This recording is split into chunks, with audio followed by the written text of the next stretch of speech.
What's up, y'all? It's your girl, Her Majesty. So, today I'm going to be a little bit more pop culture than I usually am. But what's pop culture without black culture? So, this story, hit home to me a little bit.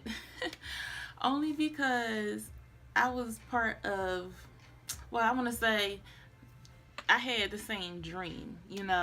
Okay, so back in the day, not that long ago, I was in the fashion world. I tried to model and get into that, and I wanted to basically I want to be a top model. Like if you want to do something, why not try to be the best at it?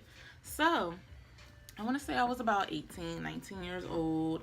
I worked at Joyce Leslie at the time, so I saved up my little money, got a bus ticket to New York, got my hotel, and I did all that, stood in line for hours, and then got inside, sat down for hours, filled out all this paperwork.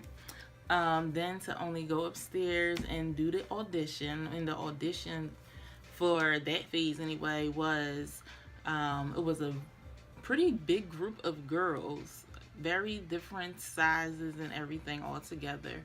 Um, and I feel like it would have been pretty hard to see anybody, but they handed a microphone around, and then you said your name, age, weight, and height, or some information like that. And then from that, they chose the models to go into the next phase. And well, obviously, I didn't get chosen for that, so that was a little heartbreaking. But I did try.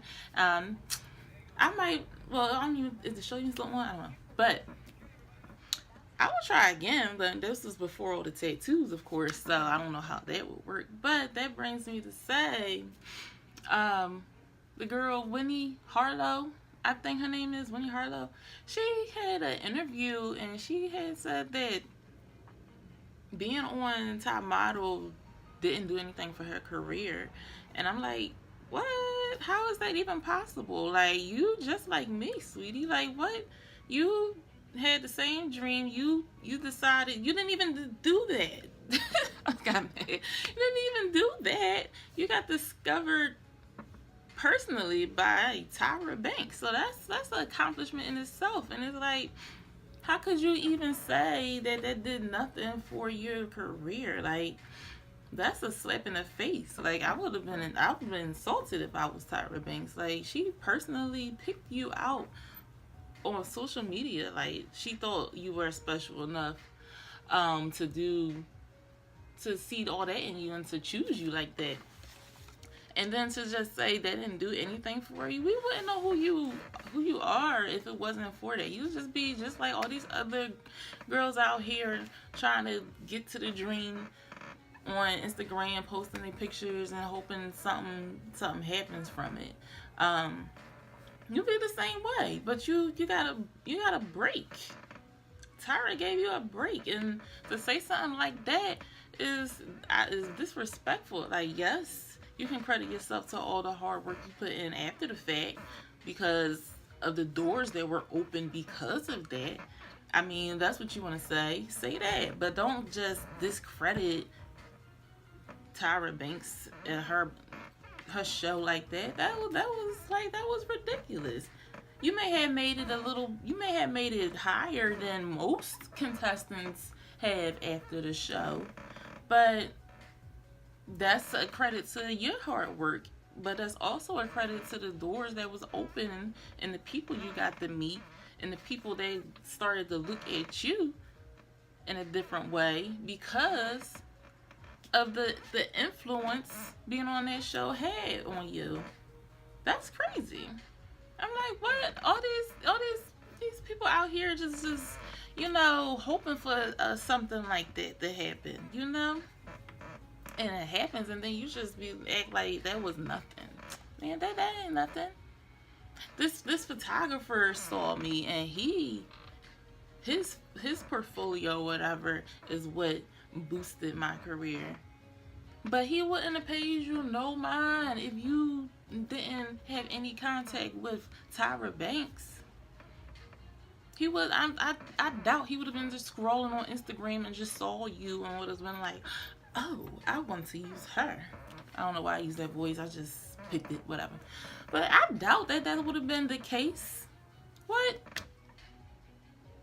The obvious fact. I mean, obviously, it makes a different. You have a different look for the fashion world. So that alone wouldn't have been on somebody's first day radar first to even see or even consider for real.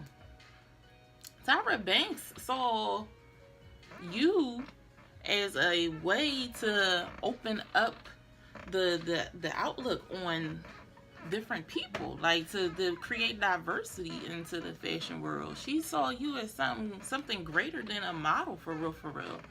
And to discredit what she did or what she saw in you is really, that's insult. That's shameful. Like, you should be ashamed of yourself. And I saw the little thing she tried to put on Twitter or whatever it was to try to clear up her statements. I'm like, whatever. You just trying to save face now. You're just trying to save face now because you said what you said, and what you said is what you meant. Because that was your first. That was just off the top. That was just, well, that didn't do anything for my career. But you ain't had no thought in that. That was just, what? That was just regular conversation. That's how you felt. Now you see what you said was foolish, and you try and act like, oh no, that's not what I meant by that. Man, girl, please, it's done. You said it, whatever. It's cool. It's cool. That's horrible though, but it's cool. That's how you feel. That's how you feel. And I commend Tyra for how she handled it. She is so classy. She is so classy. She just like, oh, what I did, I saw her on Instagram. So, like, the way she just said that was like, she just shut it down right there. Like, that just says enough right there. Like, she didn't even have to go any further. She didn't have to prove nothing. She was like, that was, boom, it. What you got to say about that? You want to be standing next to Beyonce and high fashion photographers wouldn't be noticing you and doing all that stuff if it wasn't for her.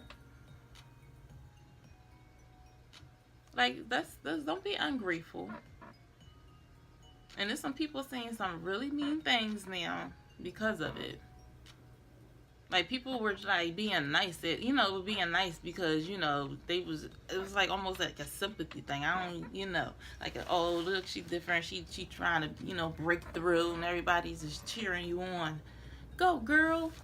But I feel like you lost sight of that at some point. You lost sight of that. The point of you even being a public figure. You lost sight of that. You wouldn't know these people if it wasn't for her. That's crazy. But anyway, on that note, what do you think about that?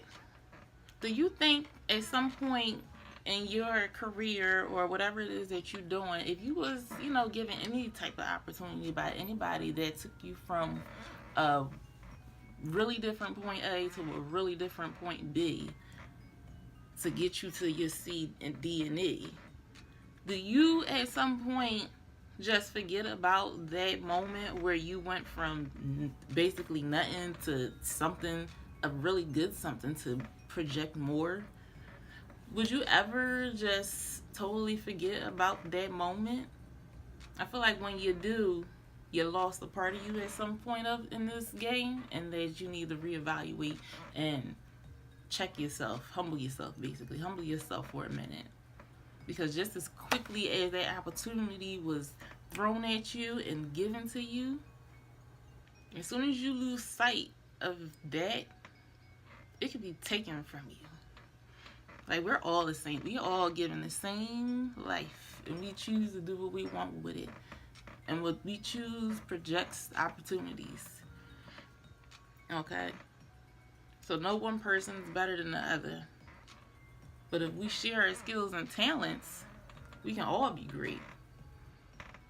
But we also have to appreciate the fact that someone taught us or someone opened the door for us or something. Like, don't lose sight of that, because that means you're probably not going to reciprocate that action in the future. You're just going to take what you got from it and run. You ain't even trying to project any type of anything back. So on that note, like, what do you feel about that? Comment, whatever. Like, subscribe if you like to see more of my random thoughts. Alright guys, see ya. Peace.